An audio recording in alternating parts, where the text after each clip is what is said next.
자, 103페이지죠, 103페이지. 여러분이 가까이 오시니까 좋으네요. 저는 사실,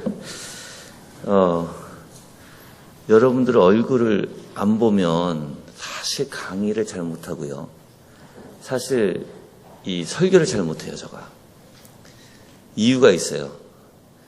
저는 그래서 이렇게 조금 이렇게 꽉 차서 내가 여러분들하고 직접 얼굴을 보고 직접 설교도 하고 강의도 할 수 있는 게 전 좋아요.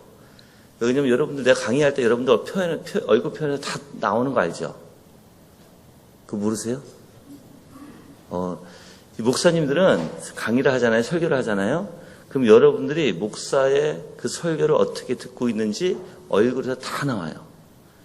근데 내가 여러분들에게 어떤 질문을 탁 했는데 여러분의 마음이 내가 그걸 못하고 있다.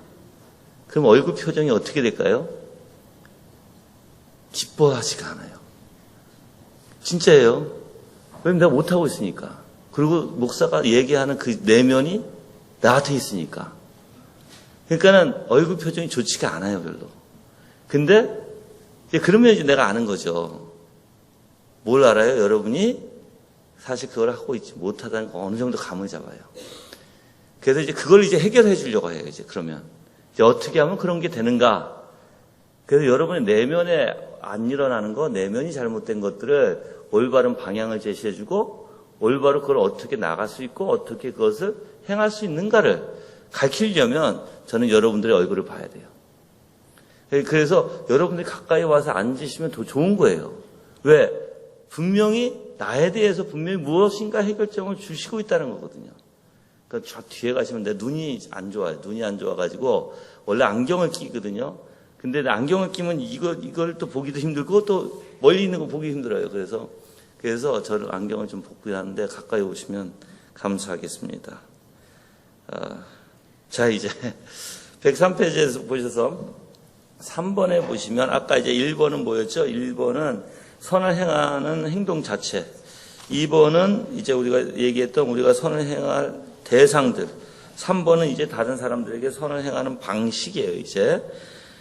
굉장히 중요한 거예요, 여러분들. 저가 3번이 어떻게 보면, 물론 우리가 어떻게, 지금 1번도 굉장히 중요하지만, 3번도 저는 그 못지않게 중요하다고 보거든요. 자, 여러분들 혹시 기대심리 있죠, 기대심리. 인간이 기대심리 없을 수 있을까요? 없어요. 다 기대심리 있어요. 그렇죠? 근데 우리의 기대심리는 누구에게 향해야 돼요? 그리스도에게 향해야 돼요. 그리스도에게 향하는 기대심리는 나쁜 게 아니에요. 왜냐면 내가 그리스도 얻으려고 하는 거니까. 그렇죠? 그리고 그분의 언약을 나에게 주신 것을 내가 바라게 되니까. 그래서 그분이 말씀하신 상급을 분명히 주신다는 것을 내가 알고 있으니까. 그렇죠? 그건 괜찮아요. 근데 기대심리를 사람에게 돌려버리면 이게 문제가 되는 거예요, 원래 여러분이 아셔야 되는 게, 우리 안에, 그러니까 제가 지금 요즘에 계속 제가 사람들을 만나면 내가 좀 이렇게 대화하고 그분들에게 가르쳐 주고 싶은 게 있는데, 그게 뭐냐면, 여러분들이, 이 원죄 원리 알잖아요. 우리가 타락하기 이전에는 누구에게 향했어요? 내 모든 생각과 마음과 모든 열정이, 모든 지정이가, 인격이 누굴 향했어요? 그쵸? 근데 그게 이제 타락으로 인해서 누굴 향하게 됐어요? 내 자신에게 물론 내 자신을 사랑하는 건 좋은데 이게 너무 과분하게 해버린 거예요. 너무 그러니까 나만 위주로, 그쵸? 그게 이제 문제가 돼요. 그런데 이제 여러분이 아셔야 되는 게 그럼 내 안에 있는 모든 게 정상적이 되려면 다 하나님을 향해 하는 게 정상적이에요. 그쵸? 자. 그럼 내 안에 있는 것이 원래 하나님이 만들어 주신 거예요, 아니에요? 내 안에 있는 모든 기능 만들어 주신 거잖아요, 그렇죠? 그걸 무시하지 말라는 거예요, 저는. 많은 사람들이 그걸 무시를 합니다. 무시를 하고 어떻게 무시를 하냐면 내 안에 있는 성향을 인지를 못하고 내 안에 있는 성향이 하나님 앞에 향해야 된다는 것을 알지도 못해요. 이게 원래 여러분들 지금 얘기했지만 기대 심리라는 원리도 우리에게 있는 거예요. 우리 안에. 하나님이 만들어주신 거예요. 근데 그걸 누구에게 바라야 돼요? 예수 그리스도 하나님에게. 자, 근데 이제 문제는 이걸 이제 사람에게 돌려버리면 어떻게 되냐면 다 그 사람은 내가 원하는 것을 해야 돼요, 이제. 내가 기대심리 갖는 만큼을 상대방이 안 해주면 어떤 마음이 나와요? 싫어져요, 이제. 여러분들 봐요. 내가 여러분들에게 막 잘해주고 여러분들에게 진짜 가까이 하려고 해요. 근데 이제 여러분들은 아무렇지도 않아. 나는 가까이 하려고 하는 게 친해지고 싶어서 어떤 기대를 가지고 하는데 그게 무너져 버리면 이제 잘못하면 이제 그 안에서 분이 일어나기 시작하는 거예요. 반대로. 내 뜻대로 안 되고 내가 하는 대로 나는 하려고 했는데 왜 저 사람은 안 해? 그렇게 돼버리거든요. 그래서 이제 이 세 번째가 바로 그 선의 방식인데 기대 심리가 없어야 된다는 거예요. 이 선을 할 때. 절대 선행은요. 기대 심리를 가지고 할 수 있는 게 아니에요, 여러분들. 근데 기대 심리를 가지고 내가 선행을 하게 되면 그거는 이기심에서 하게 되는 거예요. 그건 잘못된 거예요. 자, 이제 읽어볼게요. 이것은 간단히 값없이 주어야 한다로 표현됩니다. 그것은 본문의 말씀에 내포되어 있는 것 같습니다. 왜냐하면 다른 사람 선을 행한다는 것은 선의 대가를 바라지 않음을 말하기 때문입니다. 어떠한 선을 행할지라도 값없이 행해지지 않는다면 행하는 자에게 합당한 온유의 정신이 없는 셈입니다. 상대방에게 선을 행한다 함은 자원하는 마음으로 행하는 것을 말합니다. 자원하는 자유의 마음으로 선을 행한다는 것은 세 가지 요건을 함축합니다. 첫째, 돈을 바라고 일하지 않는 정신이에요. 그래서 누군가의 선을 행할 때는 대가의 기대를 하지 말아야 돼요. 아멘? 예수님이 선을 행하실 때, 예수님이 십자가에 죽으실 때 우리에게 무슨 대가를 바라셨나요? 아니에요, 절대 여러분들. 예수님은 우리를 구원하셔서 우리가 잘 되기를 바라신 것이지 우리가 예수님에게 무엇을 드리고자 그게 아니에요. 그런 원리에서 죽으신 게 아니에요. 그래서 우리는 어떻게 보면 예수님이 가지고 가셨던 그 정신을 그대로 가져야 돼요. 우리에게 어떤 것도 바라지 않으냐 하시는 예수님이에요. 우리가 또 잘못 이해하면 안 돼요. 바라지 않는다는 것은 뭐냐면 너 나한테 잘해. 너 나한테 잘해야 되고 너가 잘해야만 내가 이렇게 해줄 거야. 이런 정신이 아니었다는 거예요. 예수님은 우리에게 무한히 어떻게 해요? 자기 자신의 모든 것 쏟아부으신 분이거든요. 거기에 대한 우리가 생각해 보세요. 우리가 아직 죄인 되었을 때 그렇게 하셨거든요. 우리에게 바랄 게 뭐가 있어요, 여러분들? 악밖에 없지. 죄밖에 없지. 여러분들이 부부관계도 마찬가지. 제가 누누이 얘기하자면 부부관계 안에서도 상대방에게 기대심리를 갖고 있으면 그만큼 무너지는 법이에요. 우리는 사람에게 여러분들 기대를 갖는 게 아니에요. 그래서 이러한 온유한 정신 또는 우리가 정말 선을 행하는 그러한 온유한 정신에는 절대적으로 무엇인가 바라는 정신이 아니라는 거예요. 그래서 아무것도 바라지 말고 꾸어주라. 때로 다른 사람에게서 많이 되받는 것을 기대하며 선을 행하는 경우가 있습니다. 그러나 우리는 가난한 사람과 궁핍한 자에게 선을 행해야 합니다. 그런 자들에게 무언가 되돌아올 것을 바라지 않습니다.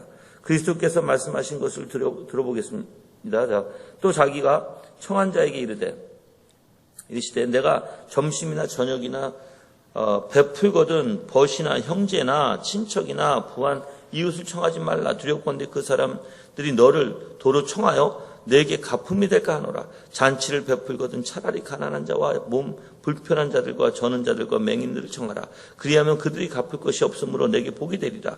이는 의인의 부활 시에 내가 가품을 받겠습니다. 누구한테 받으라는 거예요? 하나님께 받으라는 거예요. 그래서 우리가 오직 행하는 이유는 뭐예요? 하나님의 영광을 위해서 하는 거예요, 여러분들. 기대가 아니라 저 사람이 뭘 할까 기대가 아니라 하나님의 영광을 위해서 하면 돼요. 그러면 누가 갚아주신다? 하나님이 해주신다. 자, 우리가 행하는 선이 대가를 바라지 않기 위해서는 명예나 이득을 원하지 말고 오직 사랑의 정신으로 해야 한다. 사랑의 정신이 바로 이런 정신이다. 아멘. 둘째로 우리들의 선행이 값없이 되는 것이 위해서 기쁨을 가지고 마음 깊이 우러나는 것으로 행해야 합니다. 우리의 선한 행위를 받는 이들의 참된 유익을 위해서 행해야 합니다. 마음 깊이 우러나는 사랑으로 해야 합니다. 사랑으로 행하는 것은 기쁨으로 행하는 것이며 억지로 하는 것이 아니라 흔쾌히 하는 것입니다. 기쁨을 가지고 서로 대접하기를 원망 없이 하고 각각 그 마음에 정한 대로 할 것이여 인색함이나 동그라미에서 인색함에 억지로 하지 말지니 하나님은 즐겨내는 자를 사랑하시니라. 우리가 행하는 선이 어떠해야 하는가는 성경에 많이 강조되어 있습니다. 긍휼을 베푸는 자는 즐거움으로 할 것이다. 그래서 이웃을 구제할 때 아끼는 마음을 품지 말라 이렇게 해요. 당연히 여러분들 헌금할 때도 당연히 우리가 인색한 마음으로 하면 큰일 나는 것이에요. 제가 이거를 좀 얘기해 드릴게요. 여러분, 자원하는 심령이 중요하죠. 이런 내용이거든요. 지금 자원하는 심령이. 근데 자원하는 그 원리가 히브리어로 풀어보면 이렇습니다. 내가 아마 이거 전에도 여러분들에게 한 번은 여기 와서 강의할 때 내가 얘기했던 것 같은데 그 원리가 이거예요. 자원하는 원리가 이거예요. 지금 내가 100%잖아요. 여기까지 쫙 했어요. 자원은 그 이상의 것을 하는 거예요. 이게 자원이에요. 여러분들이 하나님한테 나는 최대한 했습니다. 근데 여기서 멈추지 말고 마음을 더 하나님 앞에 드리세요. 이게 자원이에요. 히브리어에. 그래서 우리가 이렇게 하시면 돼요. 성경의 원리를 이치를 가만히 제가 풀어드릴게요. 여러분들, 하나님은 언제 이스라엘 백성을 애굽에서 건지셨어요? 언제? 그리고 언제 건지겠다고 아브라함에게 먼저 말씀하셨죠? 언제? 어떨 때? 예? 그들이 하나님을 어떻게 찾을 때? 간절히 찾을 때. 잘 들으세요. 성경에서는 이상하게, 자 봐요. 지금 홍해를 건넜는데도 지금 바로가 막 쫓아와서 거의 다가올 때 사람들이 이제 발을 동동동동 굴어요. 지금 동동 구르면서 이제 잘못하면 이제 다 죽게 생겼어요, 이제. 언제 구하세요? 마음이 아주 급해지고 시급해질 때. 여러분이 이 원리를 놓치면 큰일 나는 거예요. 원래 신앙할 때는 이 원리를 알아야 돼요. 이 원리를 알아서 내 자신을 여러분들이 그렇게 훈련시켜야 돼요. 즉 무슨 뜻이냐면 내가 어떤 봉사를 하잖아요. 그러면 내가 어저께 바리게이트 치지 말라고 말씀드렸죠. 내 자신에게. 바리게이트를 치면 나는 이 정도 하고 다들 계산이 있으니까. 이 정도 하고 됐어. 이 정도 했으면 됐어. 이게 하나님 앞에 이렇게 드려서는 안 돼요. 예수님이 그러셨나요? 예수님이 드릴 때 내가 너무 힘드니까 이 정도만 드릴 거야. 이게 그렇게 하시고 하셨나요? 아니, 예수님은 자기의 목숨까지 다 지옥의 맛을 볼 정도로 예수님은 자기의 모든 것을 하나님 앞에 드린 거예요. 그렇죠? 우리도 그렇게 하면 안 돼요. 그러면 우리가 계산적으로 살아가는 게 아니라 우리는 믿음으로 살아가야 되는데 그럼 내 자신을 하나님 앞에 극도로 올려요. 100%. 열심히 해요. 그리고 몸이 아파도 열심히 하세요. 이제 몸이 아파서 열심히 할 때는 이제 이게 올라가게 돼요. 100% 올라가게 돼요. 그럴 때 이제 진정한 하나님의 그 맛을 봅니다. 하나님은 항상 우리를 언제 건져주시냐면 우리가 진정으로 마음에서부터 부르짖을 때예요. 진정으로. 그래서 너희가 나를 찾고 찾으면 너희가 나를 구하고 찾고 두드리고 3번 얘기하죠. 원리를. 그래서 성경에서는 항상 우리가 마음이 그래서 우리 심령이 계속 점점 고조돼요. 이제 주님 내가 너무 힘듭니다. 주님 내가 이건 어떻게 하나요? 너무 어렵습니다. 근데 이것을 내가 해야 되고 당연히 해야 되고 근데 나는 힘이 없습니다. 나를 인도해 주시고 나를 붙들어 주셔서 하고 점점 내 고조가 올라갈 때 이제 내 마음이 정말 힘들어지기 시작하고 내가 주님을 찾기를 정말 간절하면서 찾을 때 이때 이제 하나님께서 역사해 주는 부분이에요. 그러니까 여러분이 만약에 내가 지금 너무 지친다, 힘들다, 조금만 더 참으세요. 더 하나님 앞에 구하세요. 좌절하지 말고. 분명히 하나님의 역사가 일어나기 시작해요. 그거를 개인이 삶에서 부단히 노력을 하고 연습을 훈련을 해야 돼요. 그러다 보면 때로는 정말 피곤할 때가 있거든요. 이제 여러분들이 이제 우리 정대원 목사님 보셔도 굉장히 피곤하시죠. 나도 굉장히 피곤하게 살아요, 저도. 그래서 우리 성도들이 항상 걱정을 해요. 근데 왜 이렇게 할까요?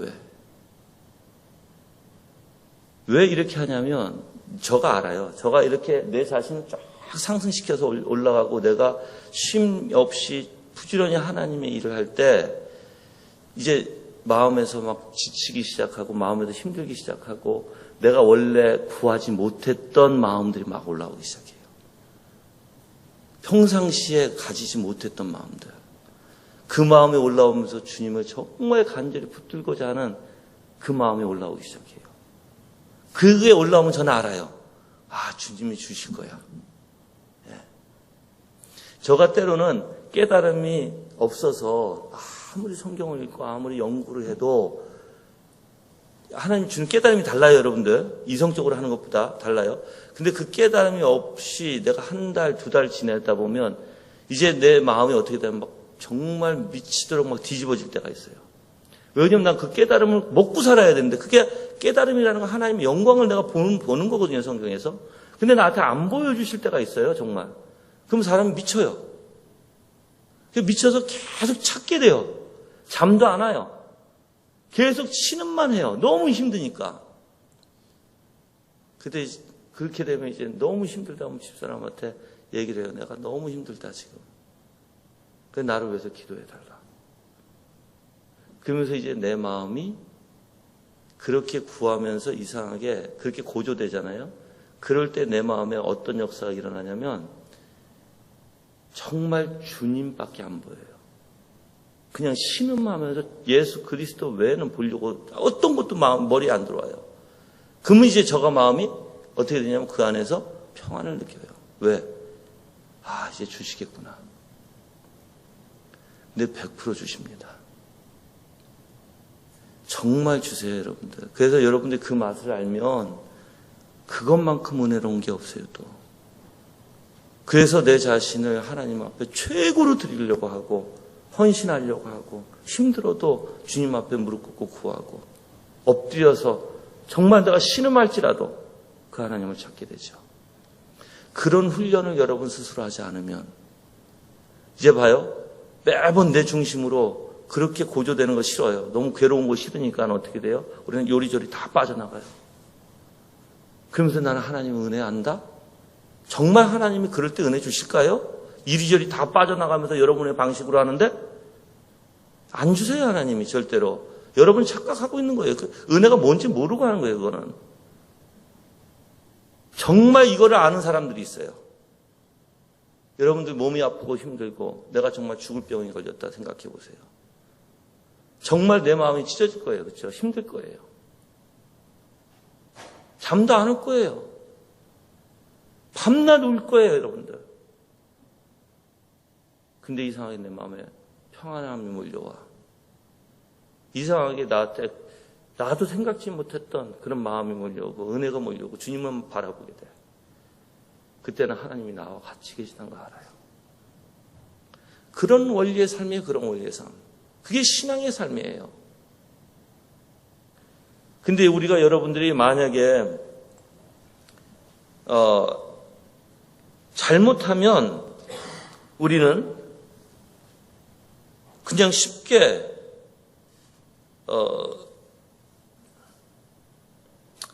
정말 내 마음에서 하나님을 사랑하는 것이 아니라 그냥 행위적으로 그러면서 나는 하나님을 사랑한다고 해요. 마음으로 사랑하는 건 달라요. 그건 여러분들도 아실 거잖아요. 하나님을 진정으로 마음 사랑하는 것과 그냥 교회 다니니까 교회 다니고 그냥 성경 읽으니까 읽고 그냥 내 지식이 좋으니까는 지식적으로 여러분들이 공부하고 그거하고는 신앙이 다르다니까 차원이 다른 거예요, 신앙은. 그러니까 제가 여러분들이 정말 이 맛을 보고 싶으면 하나님이 원하시는 대로 기뻐하시는 대로 최고의 것으로 올려보세요. 그러면 하나님이 어떤 분이신지 알게 되고 하나님이 여러분과 같이 계시다는 걸 알게 되고 하나님이 인도해 주신다는 게 무엇인지 알게 돼요. 그래서 저는 여러분들이 문제가 이거예요. 이렇게 고조돼서 아프고 힘들고 내 죄를 깨닫기도 하고 내가 하나님 앞에 게으른다는 걸 알고 또 씨름하면서 나가고 그게 정말 은혜 중에 은혜고 내가 최대한 하나님 앞에 드리고 싶어서 자원해서 막 드리는데 그래서 내가 정말 그 하나님 앞에 더 나가기 위해서 몸부림치면서 하나님 앞에 울부짖으면서 우는데 그런 자가 정말 은혜인데 그렇죠? 이제 문제는 그러지 못한 사람들이 문제예요. 이제 그런 마음도 없어. 그렇게 하고 싶은 것도 없어. 정말 내 죄에서 괴로운 것도 없어. 그 사람들이 문제죠. 왜? 괴로움이 없는데 어떻게? 존 오웬은 이렇게 얘기해요. 죄에 대해서 이기려면 괴로움이 없이는 이길 수가 없다 이렇게 얘기해요. 왜 괴로워야 돼요? 괴로워야 뭐가 일어나기 시작해요. 죄를 혐오할 수 있고 싫어할 수 있고 수치스럽게 여기거든요. 정말 넌더리가 나거든요. 그 죄가. 그래서 내 안에서 그걸 스스로 내 자신을 부인하게 되는 원리인데 그게 없이 어떻게 죄를 미워할 수 있어요? 죄의 종은 죄에 사로잡혀서 죄를 좋아하는데 그렇잖아요. 그 여러분의 마음속에 죄 때문에 고통스러워하면 감사하세요. 죄 때문에 미치겠으면 감사하세요. 왜? 이제 여러분이 이제 내가 괴로우면 이제 내 자신을 보는 관점에서 누구를 바라봐야 돼요? 그리스도를 바라봐야지 해결이 돼요, 이거는. 근데 어떤 분들은 죄를 보는데 안 알려줘요, 누군가가. 저가 이런 분이 있었어요. 나한테 와서 목사님 난 너무 괴롭습니다. 죄 때문에 미치겠습니다. 근데 그 젊은 여자예요. 젊은 학생이에요. 이 여자애가 너무나 자아재책만 하다 보니까 거기 자아재책에 빠져가지고 얼굴서부터 진짜 내가 볼 때는 거의 먹지도 못하고 정말 병에 걸린 거예요. 그러니까 학교도 이제 다 자퇴했어요. 너무 힘드니까. 그래서 이제 금식하러 기도원에 간다고. 근데 가기 전에 이제 누군가 이제 나를 만나게 해서 얘기를 하는데. 근데 내가 물어봤어요. 너는 죄만 배웠냐라고 물어봤어요. 죄만 배웠냐? 분명히 죄를 이길 수 있는 건 예수 그리스도인데 넌 예수 그리스도에 대해서 얼마나 아니? 내가 물어봤어요. 모른다는 거예요. 진짜 물어보니까 몰라요. 그럼 너는 어떻게 해서 그 죄에 대해서 해방할 수 있니? 다 자기 노력이에요. 다 자기 노력. 그래서 우리가 한국에 지금 사실 이제 이 원리는 우리 마음에서 이 인색함, 즉 내가 하나님 앞에 온전히 드리고자 하는 이 마음이 100%여야 되는데 그래서 하나님께 내 마음 맡겨야 되는데 이게 반대로 하는 경우가 있어요. 그게 이제 사실 여러분들 백스터 있죠. 백스터리즘이라고 얘기하는데 리처드 백스터, 그렇지? 그 백스터. 근데 그 리처드 백스터가 사실 영어로 얘기하면 우리가 백스터리즘 아니면 이제 한국으로는 이제 신율법주의라고 얘기해요.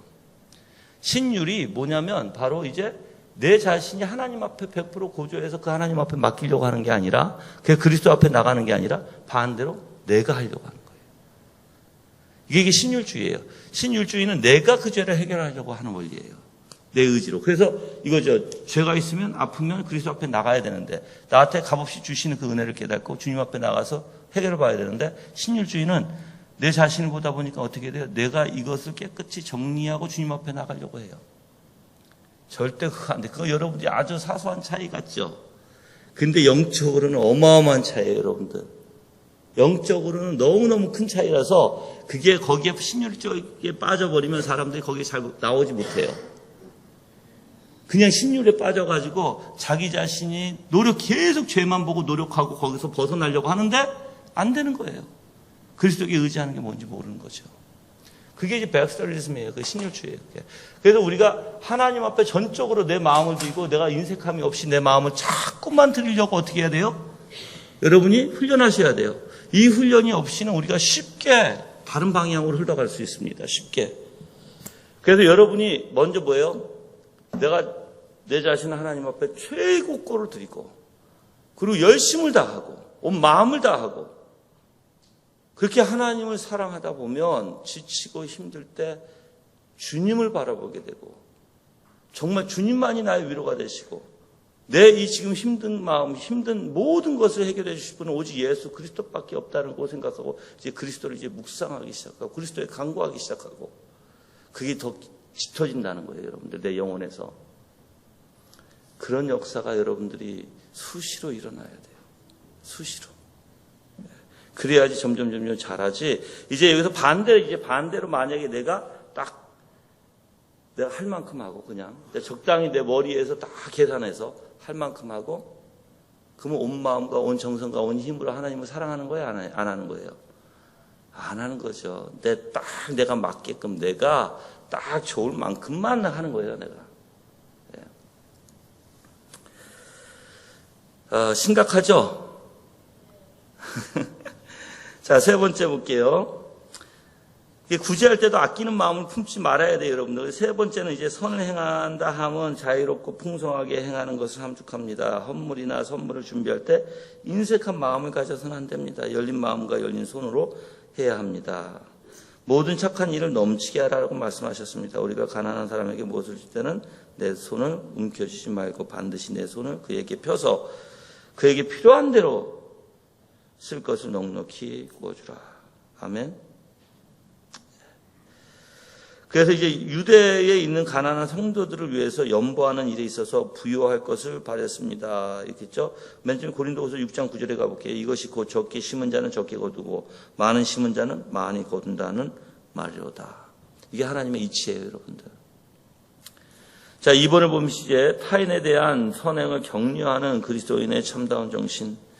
첫째는요, 다른 일을 향한 선한 의지, 그리스도의 정신의 요약인 사랑 안에서 주요한 것은 다른 사람들을 향한 자비의 마음, 또한 선한 의지입니다. 우리는 이미 그리스도의 사랑이 무엇이며 사랑의 대상과 시행되는 경우에 따라 어떠한 양상으로 나타나는 걸 알았습니다.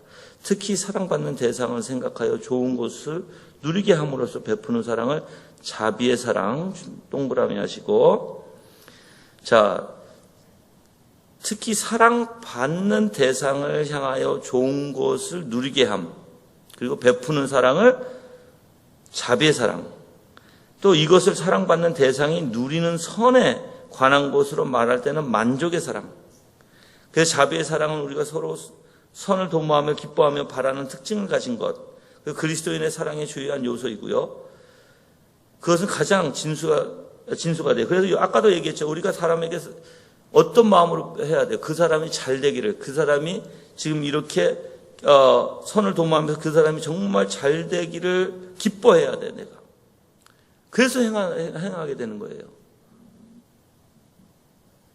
그 이로 인해 우리의 사랑은 하나님의 영원한 은혜와 사랑을 가장 담는 것이 됩니다. 곧 그리스도께서 죽기까지 사랑하심을 잘 본받는 좋은 예라 할 수 있습니다. 여러분, 예수님께서 왜 죽으셨어요? 우리의 잘됨을 위해서, 그렇죠? 똑같은 거예요, 여러분들. 여러분들도 선을 행하고 여러분들도 사람에게 베풀 때 정말 그 사람이 기뻐하는 걸 보고 기뻐할 수 있도록, 그 사람이 정말 즐거워질 수 있도록, 행복해질 수 있도록 그걸 도와주는 거예요, 옆에서. 내가 그래서 베풀 만큼 충분하게 관대하게 베풀어야 돼요. 모든 것을, 영적으로나 육적으로나 모든 것으로 다. 곧 그리스도께서 죽기까지 사랑하심을 잘 본받는 예고요. 그리스도께서 태어나실 때 천사들이 노래 불렀듯이 그 사랑은 사람들을 향하여 선한 마음으로 자비를 베푸는 것을 의미합니다. 그러므로 그리스도인의 사랑에 있어서 중요한 것은 선한 마음의 의지입니다. 자, 여러분들 혹시 이런 훈련 하시나요? 전철역에서, 제가 서울역에 가서 보니까 저는 이제 때로는 부산에 내려가는데, 부산에 교회가 있어서 내려가는데 부산에 이제 갈 때는 이제 때로는 전철을 타서 KTX를 이제 타고 가요. 근데 부산역에 딱 내리면, 서울은 잘 모르겠는데 부산역에 딱 내리면, 이렇게 사람들이 많아요. 어떤 사람들이 많을까요? 예, 이렇게 돈 달라고 하시는 분들이 많아요. 자, 이제 여러분들은 어떻게 하시는지 한번 좀 더 알고 싶어요. 여러분들 주머니에 있는 돈 다 끄집어내서 다 드리나요?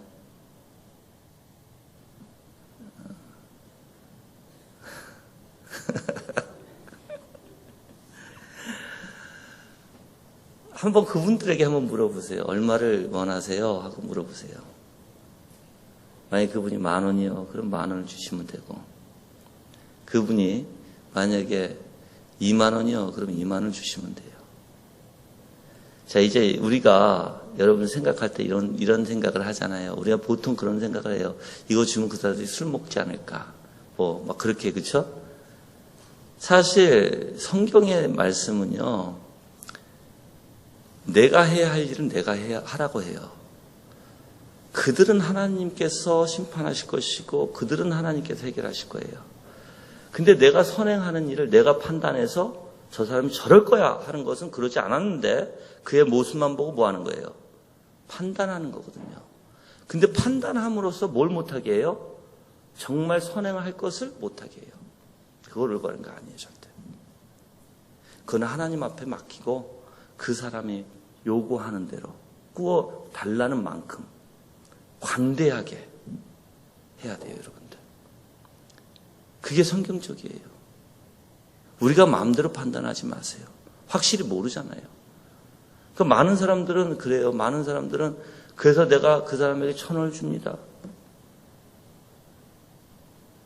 어떻게 알고요? 어떻게 알고 10,000원 달라면 저는 그래서 때로는 좀 우리 교회에 희한한 장로님이 한 분 오셨어요. 그래서 아주 나이 연세가 많이 드신 분인데 그분이 시골에서 올라오셨다고 하는데 가만히 보니까 양복을 차려입으셨고 보니까는 좀 신뢰를 하신 것 같아. 근데 나이가 많이 드셨어요. 근데 그분이 멀리서 와서 여기에 땅이 있는데 땅을 해결하려고 와서 내가 이 주위에 있다가 돈이 떨어졌다. 그러니까는 좀 차비 좀 달라. 얼마 필요하십니까? 그러니까 자기가 차비 이거 필요해서 아마 40,000원 정도 요구하셨던 것 같아요, 그때. 근데 저가 그때는 돈이 정말 없을 때거든요. 저가 저쪽 부평에 있을 때 정말 좀 진짜 돈이 없을 때. 저가 5,000원이 있으면 정말 많이 있을 때. 그래서 40,000원이 필요하다 해서 집사람한테 물어보니까는 꼬부천 돈이 이제 딱 40,000원이 되더라고요. 그래서 그분한테 그걸 다 해서 드렸어요. 그 기도해드리고 보냈어. 이제 이사 와서 이제 우리가 지금 부천에 있거든요. 부천에 이사 와서 보니까 그분이 또 오셨어. 똑같은 얘기를 하셔. 그래서 내가 물었어. 저 기억 안 나세요? 하니까 안 나시는 거예요. 내가 부평에 있을 때 나한테 오셨는데요? 하니까는 다 모른 체 하세요. 그 얼마 필요하세요? 그러니까는 또 40,000원. 그래서 40,000원 드렸어요. 근데 내가 이런 말을 했죠. 지금 장로님이시라면서 이렇게 다니시면 안 됩니다. 이제 그러면서 쭉 얘기를 했죠. 하나님 앞에 이게 죄가 되고 절대 그렇게 사시면 안 되고 하나님 앞에 이제 곧 가실 텐데 연세가 많으신데 이제 비용 계산을 하셔야 되는데 그러면 두렵지 않습니까? 한참을 얘기하고 보냈어요. 그러니까 그런 분들이 많죠. 우리 주변에 그렇죠. 그런데도 그분이 원하시면 내가 혼자 판단하지 말고 그게 내 마음 오히려 내가 판단하고 자꾸만 그렇게 하다 보면 어떻게 돼요? 나만 죽게 돼요. 내가 하나님 앞에 올바로 쓸 수 없어요. 잘 생각하세요. 내가 혹시 다른 사람을 자꾸만 보고 있고 다른 사람에 대해서 얘기하고 다른 사람을 내가 자꾸만 판단하고 있으면 나만 죽이는 법이에요. 내 자신 스스로 하나님께. 절대 그거 해서는 안 돼요. 네. 자, 그래서 이렇게 다른 사람이 즐거워하는 것을 봐야 되고 사랑을 베풀고 받는 이들이 즐거워하는 것을 보고 같이 즐거워하는 것이 사랑의 정신이에요. 자, 2번을 보면 그 원리의 확실한 효력을 볼게요. 어떤 원리가 참되고 진지한 것을 보여주는 결정적인 증거는 그의 효력입니다. 이 효력에 대해서 얘기하는 거예요. 우리가 서로 선을 행하려는 마음과 간절함이 있음을 나타내는 결정적인 증거는 그대로 행하는 것입니다. 모든 경우의 의지에 가장 바르고 결정적인 증거는 행동입니다. 더 명백한 것은 없습니다. 행동은 언제나 의지를 따라 일어납니다. 의지에는 행동할 힘이 있습니다. 사람이 타인의 유익을 위하는 마음을 가장 확실하게 나타내는 것은 뜻하는 바를 실천하고 간절히 추구하느냐의 여부에 있습니다. 그래서 성경은 선을 행하는 것이 사랑의 가장 온전하고 바른 증거라고 말하는 것입니다. 성경은 자주 사랑하는 것을 행실과 실천의 차원에서 말합니다. 진리와 진실을 사랑하는 것이 곧 사랑이라고 말합니다. 자녀들아, 우리가 말과 혀로만 사랑하지 말고 행함과 진실함으로 하자. 이로써 우리가 진리에 속한 줄을 알고 또 우리 마음을 주 앞에서 굳세게 하리니. 그 우리의 진실함이 행함으로 알려져 있는 것입니다. 만일 형제나 자매가 헐벗고 일용할 양식이 없는데 너희 중에 누구든지 그에게 이르되 평안히 가라, 덥게 하라, 배부르게 하라 하며 그 몸에 쓸 것을 주지 아니하면 무슨 유익이 있으리요. 당연히 그러면 지금 뭘 얘기하는 거예요? 진정한 사랑을 진실되게 나타내려면 뭐가 있어야 된다? 행위가, 실행이 있어야 된다는 거예요. 그 사랑에 대한 실질적인 사랑이 실질적으로 나타나야 된다는 거예요. 그렇죠? 그 여러분들이 정말로 여러분들이 진실되게 하나님을 사랑한다면 그걸 실행하려고 열심히 부단히 노력하세요. 근데 실행이라는 원리가 아까도 얘기했지만 내가 실행에 대해서 아주 딱 간단하게 얘기할게요. 여러분들. 지금 점심 식사 하셨죠? 그래서 이게 별로 안 먹힐 것 같기는 한데 한번 보세요. 이거예요. 만약에 여러분들이 우리가 이제 저녁에 되면 보통 라면 선전 많이 하나요? 라면 선전? 이제 왜 그러냐면 이 광고주들이 그 타이밍을 잘 맞춰요. 라면을 언제 많이 먹죠? 우리가 보통? 그쵸. 왜 그러냐면은 밥 먹고 나서 저녁 때 특히 사람들은 이상하게 배가 고픔 좀 될 때 이제 광고가 나와요. 근데 여러분들 라면을 이제 내가 약간 배가 고프든 아니면 생각이 없다가도 라면 선전을 보면 어때요? 왜 그래요? 자, 첫 번째 내가 라면 맛을 알기 때문에 그래요. 그렇죠? 자, 두 번째는 그 사람들의 이 액션. 너무나 그냥 좀 과대하게 하잖아요. 그렇죠? 그러면서 정말 그게 너무 맛있게 보이잖아요. 그렇죠? 자, 그럼 그걸 내가 계속 보고 있으면 어떨까요? 먹을까요? 안 먹을까요? 먹어요. 물론 이제 안 먹는 분도 있어요. 아주 의지가 강해가지고 난 다이어트 해야 돼. 그래가지고 안 먹는 분도 계시지만 만약 그걸 다 해제하면 그런 모든 것을 해제하면 많은 사람이 먹죠. 똑같은 원리예요. 우리의 의지가 정말 하나님의 뜻대로 움직이려면 누굴 많이 묵상해야 돼요. 좋은 선하신 그리스도를 많이 묵상하면 내 의지가 행하고 싶어지는 원리가 되는 거예요. 그 원리에서 행해야 돼요. 근데 그것이 없이 근데 오늘날의 문제가 뭐냐면 그것을 안 담아요, 몸에. 그 설교 듣고 잊어버려요. 그러고 나서 목사님이 하니까 그냥 조그만 감동으로 잠깐 일어나는 것 가지고 마저 저거 해야지 하다가 또 그게 안 되니까 또 수틀리면 또 기분이 나빠지고 또 꺼지게 되고 그렇게 되는 원리거든요, 그게. 우리는 그게 아니라 단히 365일 내가 죽을 때까지 어떻게 해야 돼요? 죽을 때까지 내가 계속 하나님의 묵상하면서 그리스도의 아름다움의 영광에 도취돼서 살아가야 돼요. 그 가운데서 내가 하나님 앞에 기도하고 내 의지가 거기서 나타날 수 있도록. 그게 참된 거예요. 그래서 우리는 말씀으로 살아가는 사람들이에요. 이제 그게 올바른 진정한 마음에서 일어날 수 있는 말로만이 아니라 실천적으로 움직일 수 있는 원리예요. 아멘? 그래서 이제 오웬이 이런 얘기를 해요. 오웬이 여러분들 우리 마르투스에서 나온 책 무슨 책이지? 템테이션 읽어보신 분 있으세요? 안 읽어보신 분 꼭 읽어보세요. 템테이션을 읽어보면 어떻게 우리에 대한 것을 너무 잘 나타내는데 이 템테이션이 이런 표현을 하죠. 만약에 이제 남자 여자의 관계에서 이런 표현을 해요. 만약에 내 머릿속에 저 여자 이쁘다 생각이 들었어요. 근데 내가 저 여자 이쁘다라고 생각 들면 분명히 사탄은 저 여자와 어떤 시간대를 딱 정확하게 맞춰서 그 시간대에 나와 딱 맞게 하면 내 마음이 어떻게 향하게 될까요? 그 여자에게 관대함을 갖게 되고 마음이 쏠리게 되죠. 그러다 보면 어떤 일이 벌어지죠? 정말 큰 일이 벌어지는 거예요. 그래서 제가 이렇게 표현했거든요. 여러분들이 지나가다가 저 떡볶이가 정말 맛있다. 저 떡볶이가 정말 맛있게 보이고 이 집은 정말 맛있는 집이다라고 생각하면 그 떡볶이 언젠가는 먹어요, 안 먹어요? 먹어요. 언젠가는 먹게 돼 있어요. 무슨 뜻이냐면 내 머리에 무엇을 담느냐는 거예요. 내 마음에 무엇을 담느냐는 거예요. 머리에 담았다가 어디로 가야 돼요? 마음으로 가야 돼요. 그럼 실질적인 게 벌어져요, 이제. 똑같아요. 우리의 기능이 그렇게 돼 있다는 거예요. 아까도 내가 우리의 기능을 무시하지 말라 그랬죠.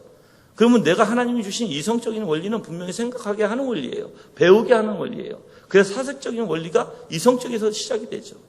거기서 끝나면 안 되고 실질적으로 내 마음에까지 들어오려면 묵상 외에는 없습니다. 묵상 외에는 없는 거예요, 여러분들. 그래서 묵상을 부단히 해야 되는 거예요, 여러분들. 근데 내용 파악만 하면 뭐가 돼요? 사색적이 돼요. 내용 안에 있는 그 하나님의 마음을 발견하고 하나님의 영광을 발견해서 속성을 이제 보기 시작하면 이제 진정한 이제 묵상이 무엇인지 알게 돼요. 이제 그럴 때 우리의 의지가 더 힘을 받게 돼요, 이제. 거듭난 의지라면 더욱더. 그래서 주님의 뜻하시는 말로만 행하지 않게 되겠죠, 그거는. 그렇죠? 내가 원리를 알려드리는 거예요. 여러분들이 신앙생활을 어떻게 내가 참되게 참된 마음을 가지고 하나님 내 마음의 중심을 보시니까 그것을 어떻게 이끌어내는지를 제가 말씀을 드리는 거예요. 자, 이렇게 했는데 그래도 이걸 안 하시면 어떻게 할까요, 이제? 문제예요, 안 하시면. 안 하시면 문제가 뭐냐면 그냥 내가 이렇게 사는 것도 괜찮다라고 생각하시는 거예요. 근데 그게 아니거든요. 하나님 앞에 최선을 다하세요. 최선. 적용 볼게요. 1번을 보시면 책망의 방식이 있습니다. 우리는 참다운 그리스도인의 정신이 타인에게 대가를 바라지 않고 선을 행할 마음을 일으키심을 알았습니다. 이것이 사실이라면 그에 반하는 정신을 가지고 있으면서 겉으로는 그럴듯하게 행하는 이들은 모두 책망받아야 마땅합니다. 사악하고 악의에 찬 정신은 앞에서 말한 정신과 전혀 다릅니다. 그 정신은 다른 사람들을 악행을 부추기기 때문입니다. 그 마음은 닫혀있고 이기적입니다. 모든 것을 자신만을 위하는 경향이 있어 타인을 위한 희생을 생각하지 못합니다. 이들은 사랑이 정신에 반대되는 마음과 실제를 가진 것입니다. 악인들은 과도하게 움켜잡으려고 마음과 이웃 사람들을 이용하여 자기에게 이익이 될 만한 것이 없는지 궁리하는 마음을 가집니다. 정말 악한 사람들이죠. 여러분은 그렇지 않기를 바랍니다. 또 그렇지 않은 줄 믿습니다. 아멘. 그래서 마음이 닫혀서 이기적인 그러한 삶이 아니라 정말 남을 위해서 희생하고 남의 마음을 헤아리려고 하고. 근데 한 가지 제가 짚고 넘어갈게요. 2번 가기 전에 여러분들 때로는 사람마다 다 각각 다르죠. 여기 있는 사람의 성향이 다 다르죠. 그렇죠? 어떤 사람은 여러분들 우리 한국 분들이 우리 남편분들 잘 드세요. 남편분들이 사랑 표현 많이 하세요. 예? 사랑 표현. 뭐 사랑해 또는 나가면서 뭐 키스도 해주고, 예, 끼 하나도 주고. 근데 제일 중요한 게 있어요. 남편이 나갈 때, 출근할 때 부인이 손잡고 기도해 주셔야 돼. 끼 안고 기도해 주시던, 안고. 아이들이 학교 가기 전에 아이들이 손잡고 끼 안고 기도해 주셔야 돼. 하셔야 돼요. 그게 부인의 역할이에요.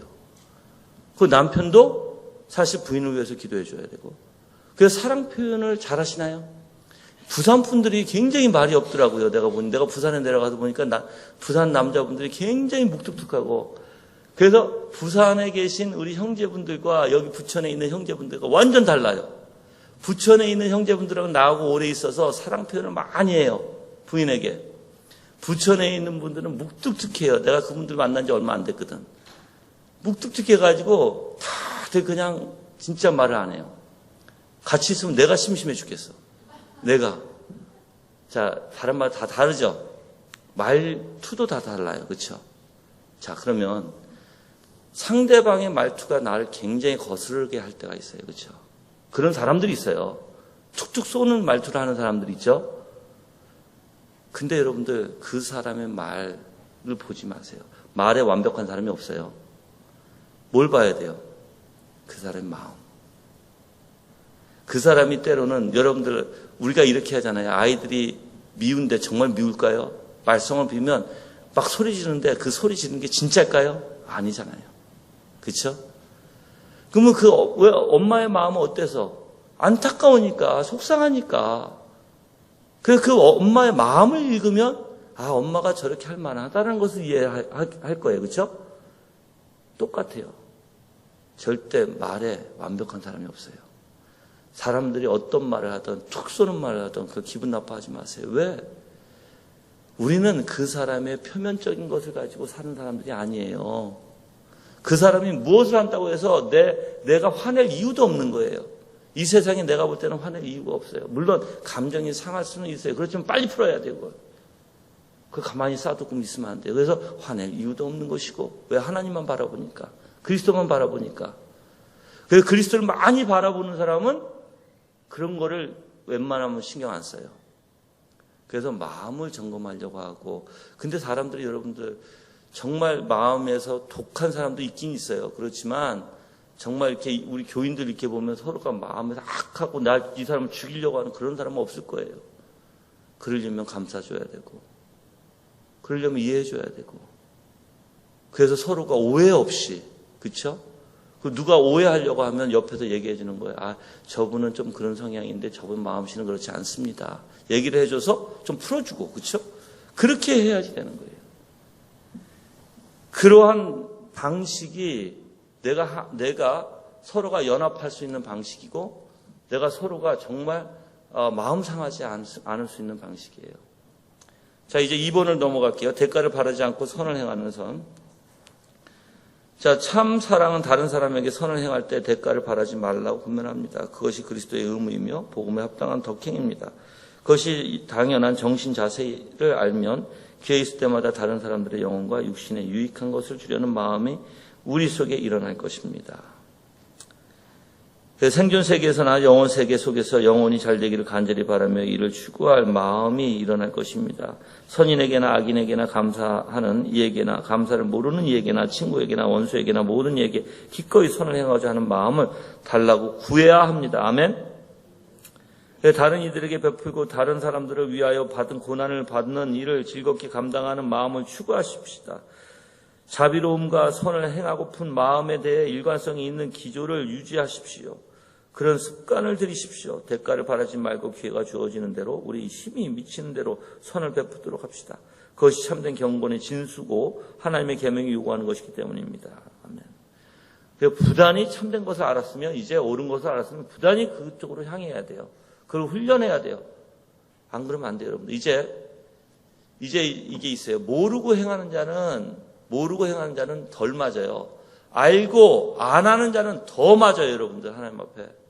진짜예요. 배웠으니까 해야 돼요, 이제. 근데 알고도 행하지 않으면 그는 하나님 앞에 더 악행이에요. 알았죠? 자, 3번. 사랑하는 이의 존귀함.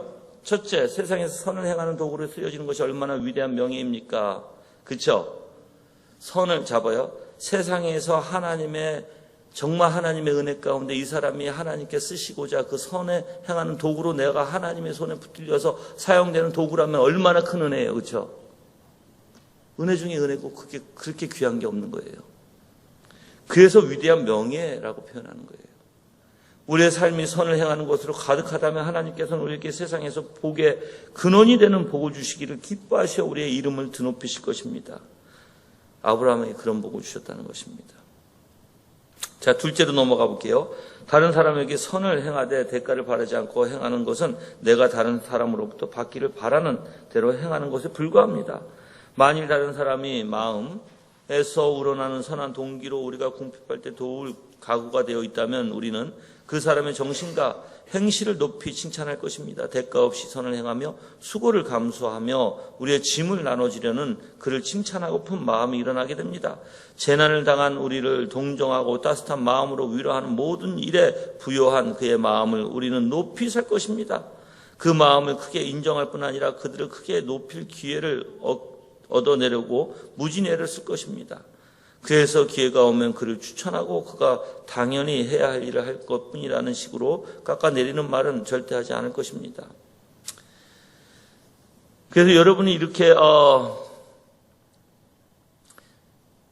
정말 이러한 사랑의 사람이 있으면 사실 여러분들 저는 이렇게 봐요. 우리가 이 세상에 인정받는 사람이 돼야 되고 교회 안에서도 인정받는 사람이 돼야 돼요.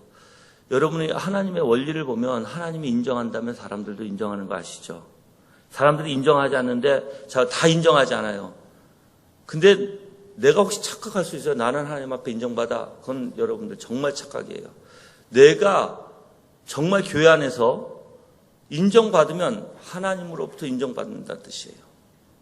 그거 분명히 아셔야 돼요. 왜? 그만큼 빛으로 현실 속에서 나타내는 거니까. 그런데 우리가 초점이 이렇게 되면 안 돼요. 내가 사람에게 인정받으려고 하면 안 돼요. 내가 하나님께 인정받고 하나님의 관계 안에서 먼저 이루어지는 것이 사람에게 인정받는 원리가 되는 것인데, 오히려 반대로 하나님하고 관계는 꽝이고 사람에게 인정받으려고 사람의 눈치만 보면 어떻게 될까요? 그거는 정말 큰 죄예요.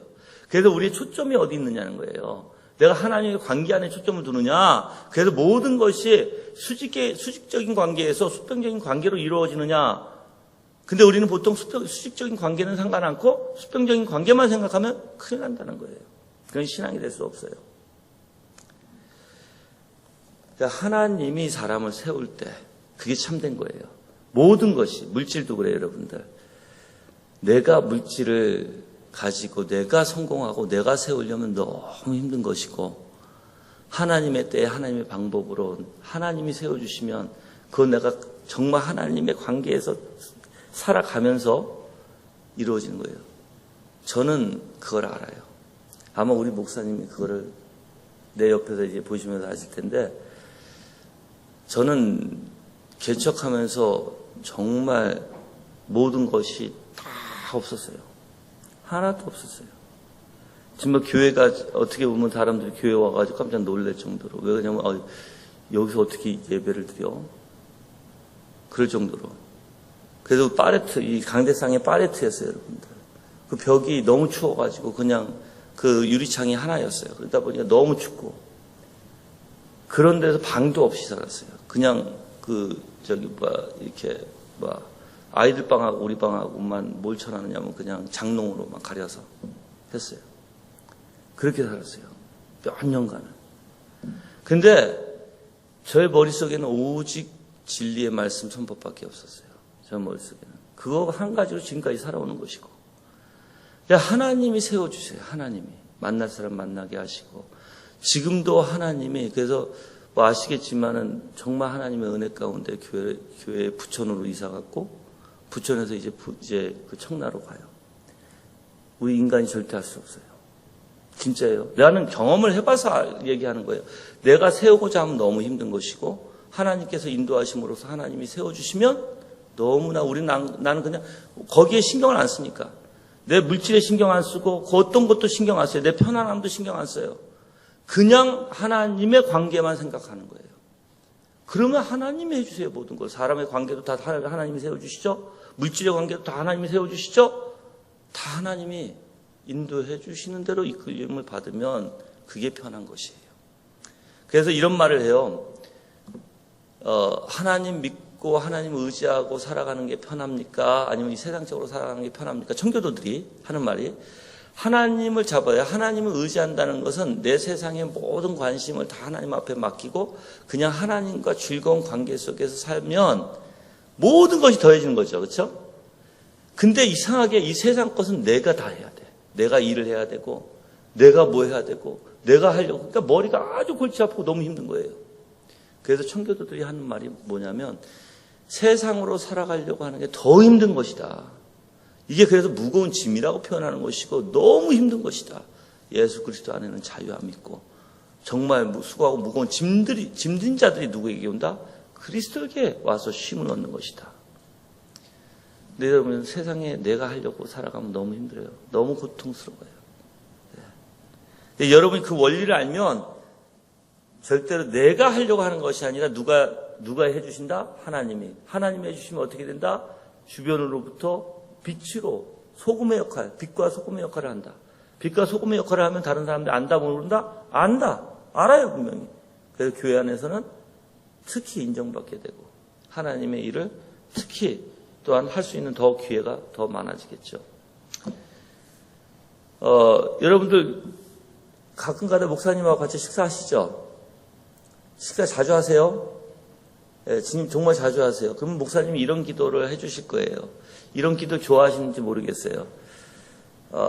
우리 성도가 이렇게 귀하게 베푸는 그 은혜 감사합니다. 우리 성도가 더욱더 많이 베풀 수 있도록, 더욱더 많이 헌신할 수 있도록, 자기의 모든 것을 하나님 앞에 바칠 수 있도록 그렇게 헌신하게 해 주시옵소서.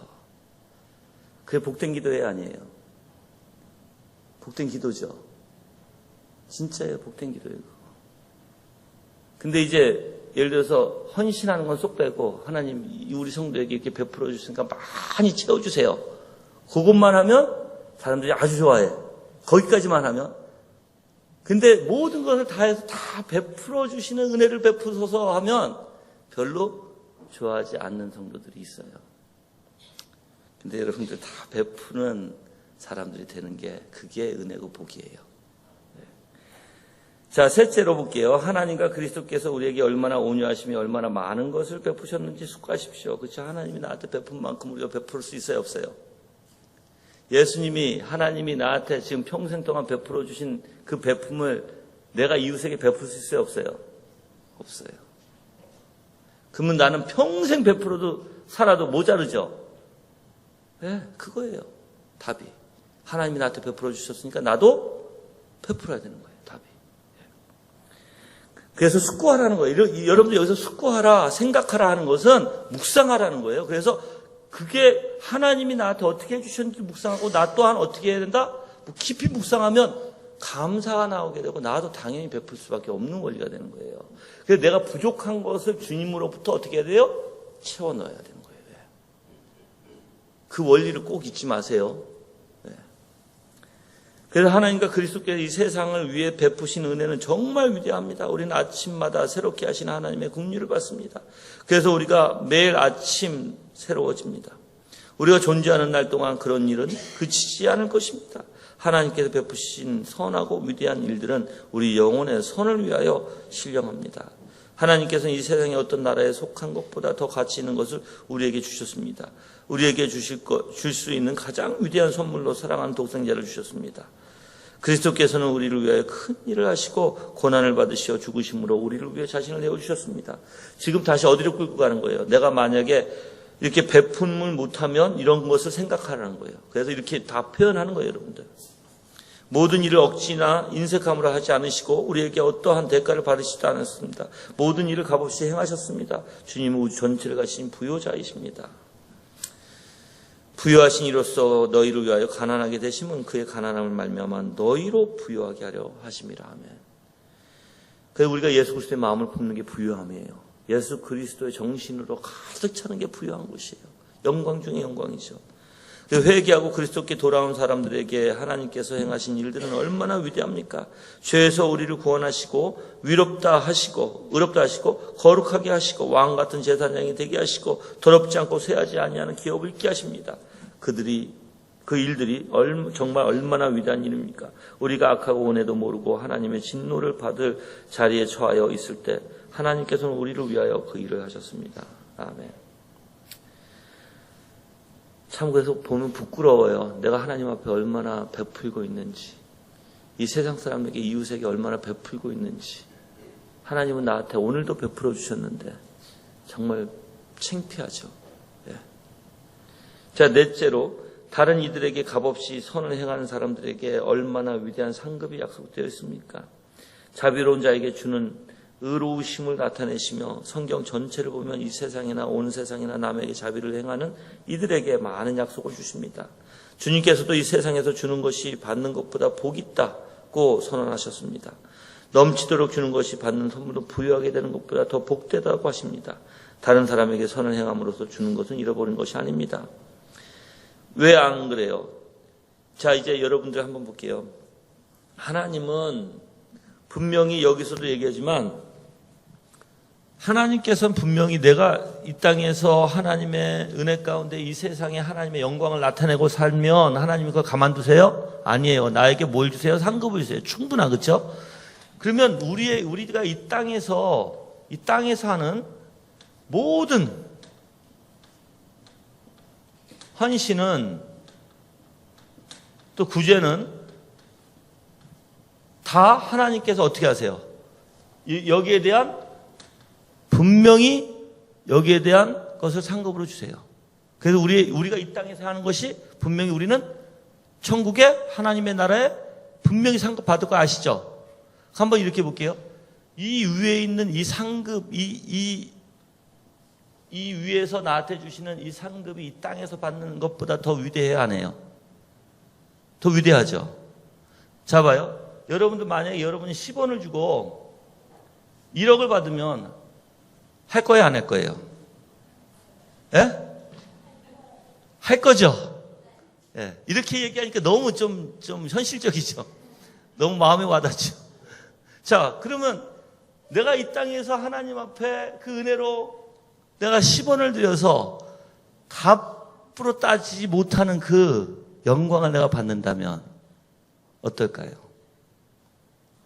당연히 해야 돼요, 안 해야 돼요? 해야 돼요, 이거. 이게 투자의 원리예요, 투자의 원리. 그러니까 여러분이 당연히 여러분들 이 땅에서 하나님 앞에 정말 헌신되게 살아가면 하나님 절대 그거 안 놔서 그게 이제 상급의 원리예요, 여러분들. 우리가 상급의 원리를 잘못해가지고 뭐 천국에 가면 개털모자 뭐 그렇게 얘기하잖아요, 그렇죠? 어떤 사람은 개털모자 쓰고 어떤 사람은 왕관 쓰고 그거는 잘못한 거고 하나님의 영광의 상급이에요. 얼마나 하나님의 영광을 누리고 살 수 있을지 다 누려요. 그렇지만 그 믿음의 분량만큼 이 땅에 한 만큼의 상급의 영광이 나타온다는 거예요, 여러분들. 그래서 하나님을 여러분 누린다는 거는 저는 정말 하나님을 즐거워하거든요. 저는 정말 하나님을 누려요. 그게 나는 하나님만 생각하면 정말 그분이 얼마나 위대하신 분이고 얼마나 은혜롭고 얼마나 온유하고 얼마나 자비롭고 긍휼하시고 정말 오래 참으시고 그 사랑이 충만한 그걸 이제 내가 묵상하기 시작하면 정말 저는 그 안에 푹 빠져서 그냥 감사가 나오고 눈물도 나오고 기쁨도 나오고 그 마음에서 살아가는 게 주님을 누리는 거예요, 여러분들. 주님을 즐거워하는 것이에요, 그게. 여러분도 그렇게 살아가시죠? 아멘? 그게 매일매일 돼요.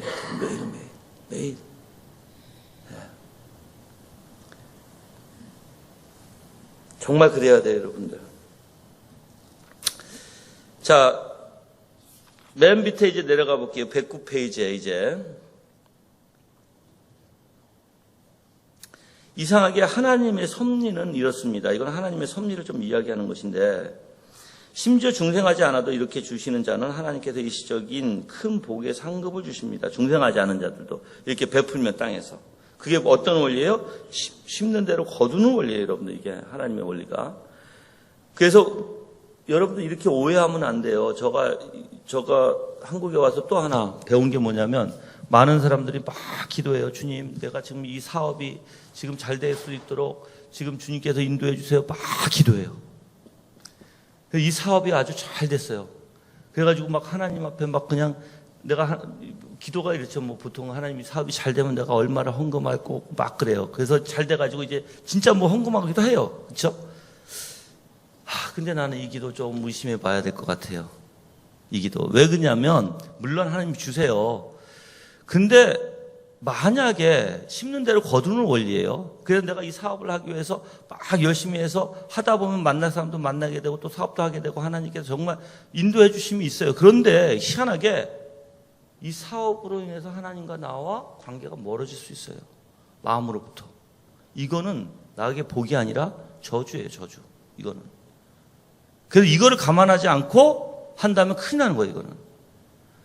우리는 그래서 잘못 알면은 내가 무조건 크게 성공했다는 원리에서 하나님이 복 주셨습니다 하는데 가만히 그 사람이 보면 그 사람이 이제 너무 바쁘니까 교회도 안 와. 너무 바쁘니까는 교회도 안 오고 그냥 일부 예배도 그냥 간신히 드리고 막 도망가다시피 하고, 여러분 교회 안에서 바로 끝나면 막 도망가는 사람이 이상한 거예요? 아니면 가만히 앉아서 서로 같이 논하고 같이 대화하고 교제 나누면서 천천히 급한 마음이 아니라 아주 차분한 마음에, 아주 평온한 마음에 같이 교제하고 천천히 나가는 게 이상한 사람이에요. 전자예요, 후자예요? 그렇죠? 전자 아니시죠? 여기 계신 분들 전자 아니시죠? 예. 예배 끝났다고 이상하게 바로 나가는 사람들은 교제라는 원리를 모르는 게, 교제라는, 하나님의 말씀을 듣고 형제자매의 교제라는 원리. 똑같은 거예요, 여러분들. 만약에 그렇게 막 내가 얻을 걸 얻어서 하나님하고 관계가 멀어지기 시작하면 그거는 절대로 축복이 아니에요. 오히려 저주입니다, 여러분들. 진짜 이거 잘 하셔야 돼요. 근데 우리는 그거 생각 않고 한다는 거예요, 생각 않고. 그래서 심는 대로 거두는 오지. 심지어 중생하지 않은 자들도 하나님께서 베푸십니다. 내 베풀어 주시는 거예요. 그렇지만 우리가 진정으로 원하는 복은 어떤 복이에요? 하나님과 가까이 되어지는 복. 내가 내 모든 거 다 잃을지라도 하나님과 가까이 한 발짝 더 다가가는 것이 참된 복일 줄 믿습니다. 예. 자, 그 다음에 7장으로 갈게요. 7장으로.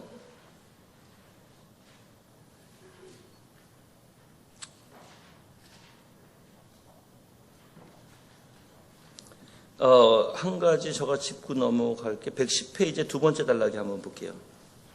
그 부분만 내가 얘기하고 7장으로 바로 갈게요. 자, 이 말씀은 그들이 구제하는 모든 것들을 통해 하나님이 그들에게 넘치게 하시는 분이시라는 것입니다. 자, 하나님의 섭리에 이제 줄그시고 거기에 그 부분에 하나님의 섭리에 사람들의 부요와 궁핍이 달려 있음을 생각하는 사람들이 많지 않습니다. 그러나 이 세상에서도 여호와께서 주시는 복은 사람을 부하게 하고 라는 말씀이 진리입니다. 그리고 가난한 자들을 생각하는 사람에 관하여 이런 말씀이 있습니다.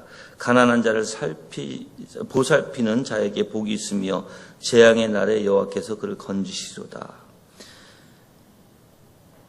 그래서 만일 우리가 그리스도의 사랑의 정신으로 이런 방식의 구제를 한다면 하늘에 많은 보화를 쌓고 결국 영원한 상급을 받을 것입니다. 그리스도께서 말씀하셨듯이 거기에는 쌓은 보화는 도둑맞는 일이 없죠. 그렇죠? 자, 여기서 중요한 게 바로 하나님의 섭리에 사람들의 그 부요와 궁핍이 달려 있다는 것입니다. 이게 굉장히 중요한 내용이에요. 그래서 하나님의 섭리는 내가 좌지우지하는 게 아니라 누가 권세로 다스려요? 하나님이 다스려요. 그러면 그 섭리를 따라가려면 내가 하나님하고 올바른 관계에 있어야 되고, 물이 흐르는 대로 어떻게 해야 돼요? 여러분, 하나님의 이 자연의 이치에 물이 하나님의 방법대로 흘러가게 모든 자연의 이치를 만들었죠. 우리도 자연의 이치 하나예요. 그럼 우리의 원래 자연의 이치는 뭐예요? 하나님이 섭리하시는 대로, 뜻하신 대로, 작정하신 대로 따라가는 거예요, 우리가. 근데 죄는 그걸 거스르거든요, 반대로. 그게 문제예요. 그래서 여기서 진정으로 여러분들이 부요함을 얻으려면 하나님의 섭리 가운데 하나님이 인도해 주신 대로 따라가는 것을 배우는 것이 정말 부요한 삶을 사는 거예요. 아멘? 예. 그 원리는 이제 나중에 이제 여러분들이 공부하다 보면 더 깨닫게 될 것입니다. 자, 7강 해볼게요. 7강. 사랑은 시기하지 아니하며, 사실 이제 7강은 시기한 것인데 앞에서 많이 배웠던 내용이에요. 그래서 제가 이건 잠깐 그냥 좀 잡고 넘어갈게요. 자, 112페이지 볼게요.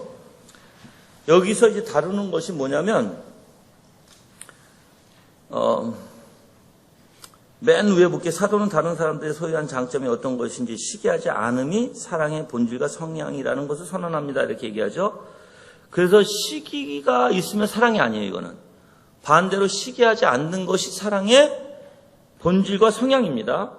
그래서 사랑은 시기하지 아니하며라는 말씀은 분명히 다음과 같은 것입니다. 사랑 참된 기독교 정신은 시기하는 정신과는 반대가 되고요.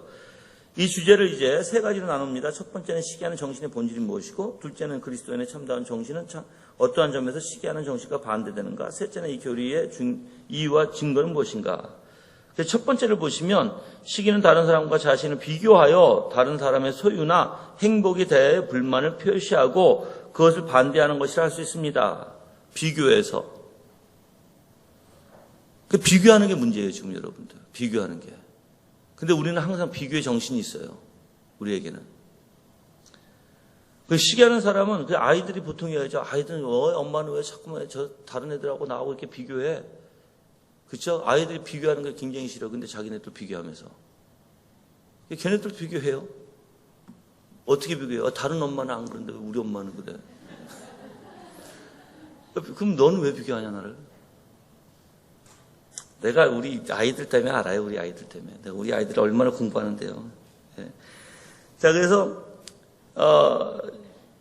자, 시기하는 사람은 다른 사람들이 자기보다 우월하게 영예나 부여나 행복을 가진 것을 반대해요. 그래서 시기는 자기 자신이 가진 것이 다른 사람들이 가진 것보다 적다 여길 때 일어나요.